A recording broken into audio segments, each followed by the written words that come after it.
Assalamualaikum warahmatullahi wabarakatuh. Hi everybody, welcome again in my English channel. Here I would like to tell you about conditional sentence ya. Jadi selamat datang kembali sahabat, sobat semuanya. Pada kesempatan ini saya mau menyampaikan tentang kalimat penggantian ya, conditional sentence. Oke.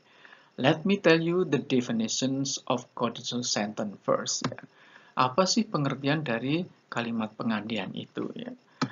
Conditional sentence is an English sentence form that is used to express supposition, desire, or possibility. Jadi kalimat penggantian itu adalah bentuk kalimat bahasa Inggris yang digunakan untuk mengungkapkan pengandaian atau perkiraan, hasrat, kehendak, atau kemungkinan. Ya. Jadi ini merupakan definisi dari kalimat pengandaian. And then the next explanation, conditional sentence consists of two clauses. Jadi bahwa kalimat penggantian itu terdiri dari dua clause, ya, dua clause yang namanya dependent clause dan independent clause. Apa sih dependent clause? Dependent clause itu adalah clause yang tidak bisa berdiri sendiri, cannot stand alone as a complete thought, ya, sebagai kalimat lengkap. Jadi belum lengkap ya. Contohnya misalkan dependent clause kalau dalam bahasa Inggris ya, if I am rich ya, jika saya kaya, itu adalah clause yang dependent ya, nggak bisa berdiri sendiri. Perlu penjelasan berikutnya, perlu kalimat berikutnya. Ngapain setelah bilang if I am rich ya, seperti itu. Oke, maka kalimat itu namanya dependent clause. Oke. Yang kedua adalah independent clause ya. Independent clause itu adalah kalimat yang bisa berdiri sendiri ya. Jadi sudah lengkap tanpa perlu tambahan kalimat yang lainnya. Jadi sudah bisa berdiri sendiri ya. Misalkan kalimatnya berupa I will go to the beach ya. I will go to the beach ya. Saya mau pergi ke pantai ya. Itu adalah kalimatnya sudah lengkap berdiri sendiri. Tidak perlu ada kalimat yang lainnya, itu sudah menjadi kalimat yang utuh. Oke ya? Make sense ya? And then the general formula of conditional sentence with if clause. Jadi bentuk umum kalimat penggantian itu karena biasanya mostly menggunakan if, maka dinamakan if clause ya. Jadi if clause sering dibilang if clause kalimat penggantian itu. Yaitu bentuknya if clause dan main clause ya. Jadi if clause itu dependent clause-nya, sedangkan main clause itu adalah independent clause-nya. Ini jadi selalu ada if clause. Artinya apa? Kalimat yang selalu diawali if itu maka terkenal dengan namanya if clause ya. Padahal tidak hanya pakai if aja, mungkin bisa pakai when, bisa pakai unless dan seterusnya. Oke ya. And there are some types of conditional sentence. Ya, ada beberapa jenis kalimat penggantian, yaitu misalnya zero conditional sentence, ada yang kalimat penggantian nol, ada yang first conditional sentence, kalimat penggantian pertama, ada yang second conditional sentence, ada third conditional sentence, dan mixed conditional sentence, kalimat penggantian yang sudah majmuk bercampur ya, campuran. Oke, ini adalah beberapa hal. Nah, ini akan kita bahas satu persatu. Oke, everybody, go on to the next slide. Kita bahas satu persatu mulai dengan zero. Ke slide berikutnya. Type O, type zero atau zero conditional sentence. Seperti apa ini? Zero conditional sentence expresses a general truth or scientific fact. Nah, ini yang perlu diketahui oleh kita semuanya bahwa kalimat penggantian nol, zero, itu mengungkapkan tentang kebenaran umum atau fakta ilmiah. Ya. Jadi nggak bisa dibantah. Ya. Ini kalau ingin mengungkapkan kebenaran umum atau fakta ilmiah, maka penggantiannya itu menggunakan bentuk zero conditional sentence, begitu maksudnya ya, itu. Oke. With a zero conditional sentence, the simple present tense is used in both clauses. Jadi kalau bentuk kalimat penggantian zero, itu kedua clause-nya, baik itu dependent maupun independent clause-nya, itu keduanya menggunakan simple present tense, ya, kalimat dengan bentuk kata kerja bentuk pertama, ya, simple present tense. Misalkan seperti ini contohnya. If clause atau kita bilang tadi itu dependent clause, ini main clause atau independent clause, ya. If clause itu adalah conditionnya, persyaratannya, ya. If you touch fire, touch itu adalah bentuk simple present tense, ya. Ini dependent clause, ya. Jika apa?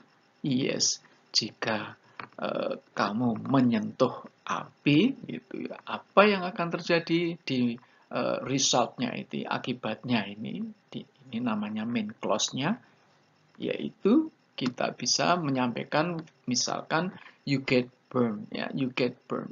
Nah, if you touch fire, you get burned, itu adalah bentuk general truth, ya, kebenaran umum. Artinya ini bisa dipahami, bisa dibenarkan oleh orang-orang lain, tentu saja, ya, oleh siapa saja. Kalau menyentuh api pasti akan gosong atau terbakar, ya, get burned. Make sense, ya?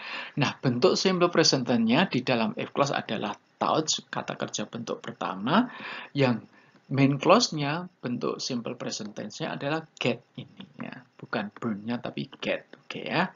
Ini merupakan contoh kalimat zero conditional sentence, ya.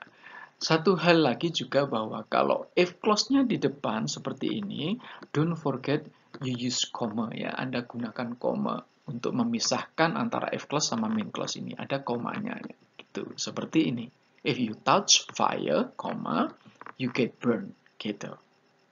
Another example, contoh berikutnya, misalkan if water freezes, ya, if water freezes, ini adalah simple present tense, if clause-nya. Jika atau seandainya air itu membeku, kemudian main clause-nya apa, result-nya, apa yang terjadi?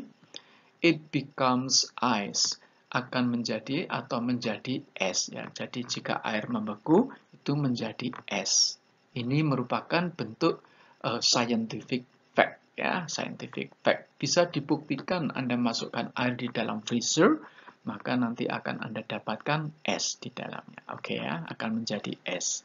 Ini menggunakan simple present, freezes, becomes. Ini juga simple present. Inilah bentuk zero conditional sentence itu seperti ini, ya.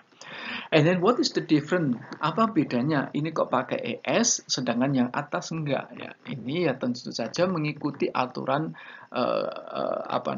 grammar yang sudah pernah kita pelajari, ya. Jadi kalau subjeknya itu tunggal, unity, water itu termasuk unity, tunggal, ya, dihitung tunggal, maka kata kerjanya ditambahi s atau es, ya. Sedangkan kalau subjeknya itu jamak atau lebih dari satu, ya touch-nya itu atau kata kerjanya itu tidak usah ditambahin s, ya. Selain itu kalau menggunakan kata ganti, katakanlah seperti ini, you, kemudian they, we, I, itu maka kata kerjanya tidak perlu ditambahin s atau es. Sedangkan kalau yang memakai kata subjeknya itu she, he, it, kemudian kata benda tunggal, ya, itu atau satu kesatuan, maka kata kerjanya kita tambahi es atau s, ya, seperti ini, ya. Ini it, kata gantinya it, kita tambahi s, gitu. Oke, ya. So, saya kira kita sudah mempelajari tentang masalah ini, ya. Oke, sekali lagi, jangan menjadi persoalan kapan ini menggunakan S atau tidak, gitu, ya. Aturannya tetap sama seperti yang pernah dibahas sebelumnya. Oke. The next example, contoh berikutnya. If you are 17 years old or older, ya, jika Anda itu usianya 17 tahun atau lebih, ya, 17 years old or older, maka you are allowed to have a driving license, ya. Anda diperbolehkan memiliki SIM, ya. You are allowed, diizinkan. Betul ya, ini adalah general truth, ya, general truth. Maka kalimat ini juga harus bentuknya zero conditional sentence. Maka menggunakan simple present, ini main clause-nya juga simple present, ya. Kenapa memakai A? Karena tidak ada kata kerjanya, ya. Jadi kata kerjanya bisa diganti dengan to be, is, am, depends on the subject, ya, tergantung dari subjeknya, ya. Kalau subjeknya you, they, kemudian we, dan kata benda jamak, ya kita menggunakan A seperti ini. Tapi kalau subjeknya I, itu am, sedangkan kalau subjeknya he, she, it, dan kata benda jamak, kata benda lebih dari satu, kata benda satu, maaf, satu saja, united, maka kita menggunakan is, ya, maaf, sorry. Jadi kalau kata bendanya jamak lebih dari satu, kita menggunakan a, tetapi kalau kata bendanya cuma satu, atau unity of things, ya kita menggunakan is, begitu. Oke. Demikian pula yang ini sama, ya. Jadi kebetulan kita menggunakan dua-duanya pakai to be, a, ya. You pakai a, you juga ini main clause-nya sama. Oke, ya. Nah, ini contoh. Semuanya memakai koma kalau ditulis, ya. Kalau ditulis pakai koma semuanya. Ini. So, this is. And then you can also, what is it? Say the main clause first, ya. Jadi main clause come first. Jadi main clause-nya itu didahulukan, kemudian baru diikuti if clause-nya. Maka ini juga mengikuti, ya. Aturannya mengikuti, ini mengikuti semuanya. You get burned di depan, kemudian if you touch fire. Cuma bedanya komanya tidak perlu ditulis atau disampaikan. Jadi nggak usah pakai koma kalau main clause-nya ini di depannya. Contohnya seperti ini, main clause di depan, if clause-nya di belakangnya. Water boils, ya, jadi air mendidih. Kemudian if clause-nya di belakang, tidak usah boils-nya kemudian diberi koma, ya, tidak perlu. Maka if you heat it to 100 degrees, ya. Jadi air membeku jika Anda memanaskannya sampai 100 derajat. Ini kan merupakan scientific fact, ya, scientific fact, sekaligus general truth, ya. Kalau tidak percaya bisa dibuktikan sendiri, pasti benar, ya, banyak benarnya. Oke, everybody. Nah, ini menggunakan S seperti tadi aturannya karena waternya itu subjeknya united, satu kesatuan, unsur air. Kemudian heat-nya simple present tidak pakai S karena subjeknya you. Oke. Nah, water boils if you heat it to 100 degrees adalah contoh bentuk zero conditional sentence di mana main clause-nya didahulukan, baru diikuti if clause-nya tanpa koma. Contoh kedua, flowers die, ya, flowers die tanpa s. Kenapa? Ya karena subjeknya sudah jamak, ya, maka die-nya tidak usah pakai s, ya. Tidak pakai koma juga, ya. Kemudian dilanjutkan if clause-nya. If you don't water it, ya, if you don't water it.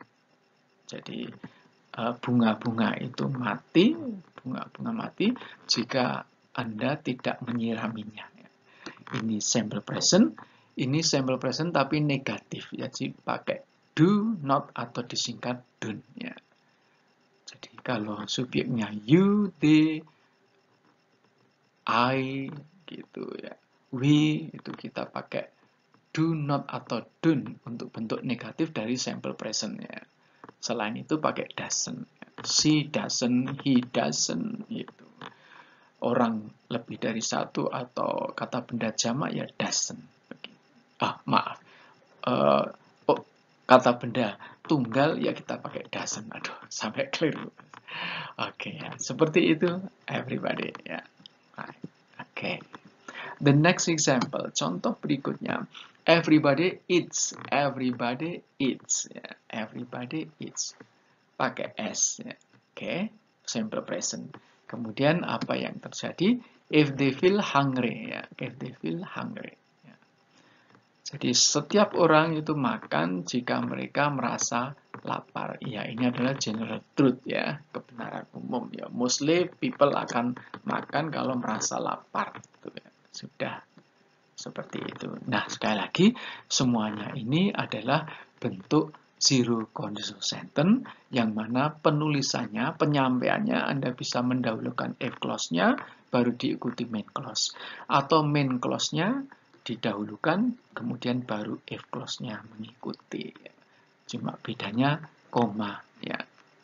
Seperti ini. Ini nggak ada komanya, ini ada komanya. Oke, seperti itu zero conditional sentence. Sekali lagi kesimpulannya, kapan kita menggunakan zero conditional sentence? Jika Anda mengandaikan tentang kebenaran umum atau fakta ilmiah. Ya, kebenaran yang dianggap benar oleh khalayak umum dan fakta ilmiah. Maka Anda menyampaikannya, pengandaian itu menggunakan zero. Artinya, kalimat if clause-nya simple present, main clause-nya simple present. Seperti itu, everybody. I think it's clear. Okay. Next time, we will tell you about type 1. Ya. In conditional sentence, tipe 1 akan kita jelaskan berikutnya. Okay.